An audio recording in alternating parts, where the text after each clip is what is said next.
Hi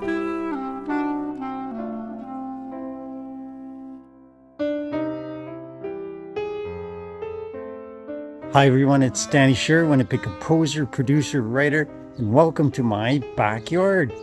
This is the great, the meh, and the ugly of my 1 year of EV ownership in Winnipeg.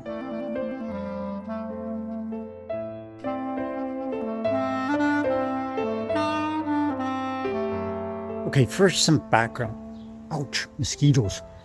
Winnipeg is smack dab in the center of North America, right in the Canadian prairies, or as our American cousins call it, the Great Plains. It is a mid-continental climate with an extreme of about 70 degrees Celsius, 35 in the summer, minus 35 in the winter. With that kind of humongous temperature differential, there's probably nowhere on Earth better to test the cold and warm weather capabilities of an electric vehicle. And another thing, the very ground that I'm standing on is 2 meters of sedimentary deposit from the Red River, which is less than a kilometer away from me. That presents its own problem for part of the EV experience. I'll explain. So let's start with the great, because the great is really great. It far outweighs the meh and the ugly. This is the year gas prices went from $1.07 per liter when we bought the car in June of 21 to a high of over $2 a liter.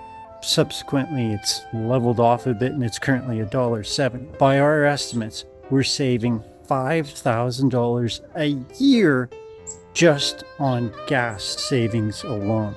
So that's been phenomenal. We haven't been to a gas station in a year. It feels really good. The driving experience was awesome. I stick by my assertion that there's just nothing more fun than a Chevy Bolt. The ride is great.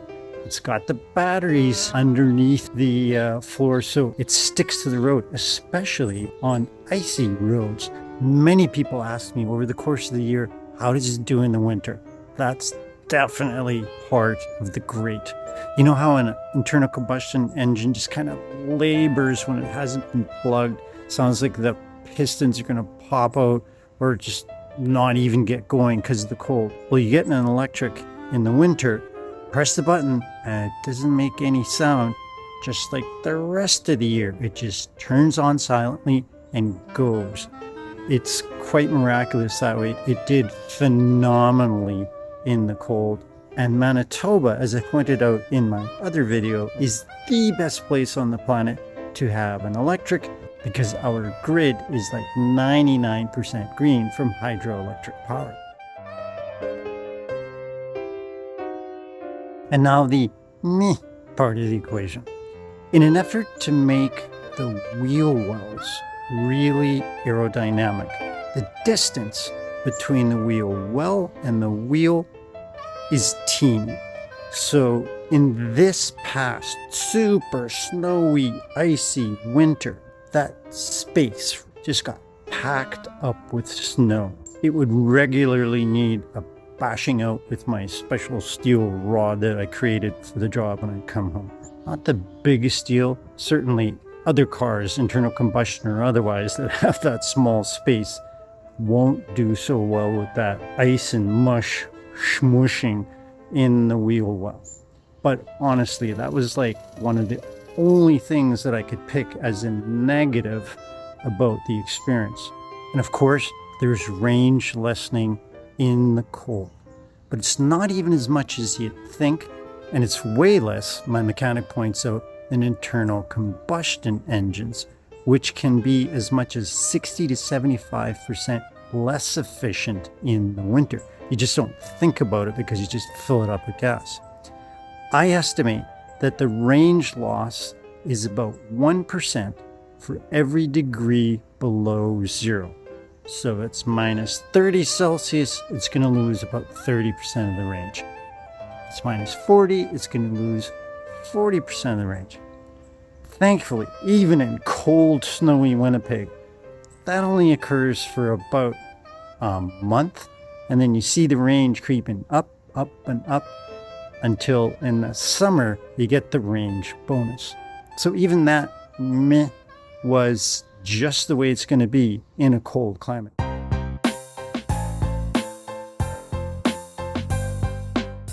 And now for the truly ugly part of the experience. In truth, it has nothing to do with the driving experience or the EV vehicle. It's charging. So let's just back up for a sec. Remember, there's level 1 charging, which is just plugging into a regular 110 circuit. It'll take you like 3 days. So that's just for extreme backup, the so-called trickle charge. Level 2 is a 40 or 50 amp circuit with a 220 volt line. That is the so-called destination chargers, and that's what you want to install in your home. Then level 3 chargers, the so-called DC fast charge, is what you'll find at Petro-Canada. That's what Tesla chargers are as well. And those are positioned about every 200 kilometers all across Canada for your long haul trips. Now, if you live in an apartment or a condo without at least a level 2 charger, I can certainly see why you'd want more public charging capabilities. And in Canada, we're just at the front end of public charging becoming more and more the norm. But if you're lucky enough to own or rent a property on which you can install your own level 2 charger, that's the way to go. And that's what we decided to do. So we fancy ourselves do-it-yourselfers. We thought, how hard can it be to dig a trench, install a line, and install the charger by ourselves?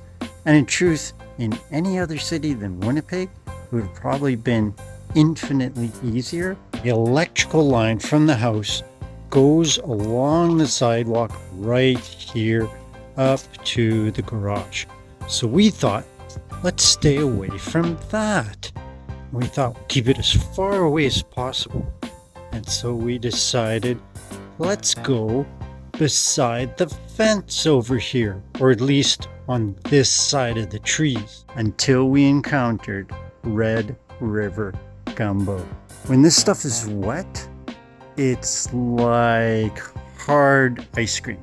When it's dry, it's hard as rock. So the moral of the story, Winnipeg EV owners or potential EV owners, if you're going to trench your own line, stay away from the trees. It's bad enough doing in Red River Gumbo on a good day. It's only because we're DIY, deal-loving Winnipeggers that we subjected ourselves to the hell of doing our own trench for the charger. Otherwise, pay someone. We'd estimate it would be somewhere between $1,000 and $2,000 for the whole job. Depending on your age and desire, it's super worth it. That's been the great, the meh, and the ugly of EV ownership in Winnipeg in the first year. Would we do it again? Absolutely, 100%. I'm Danny Schur. Thanks. Talk to you again.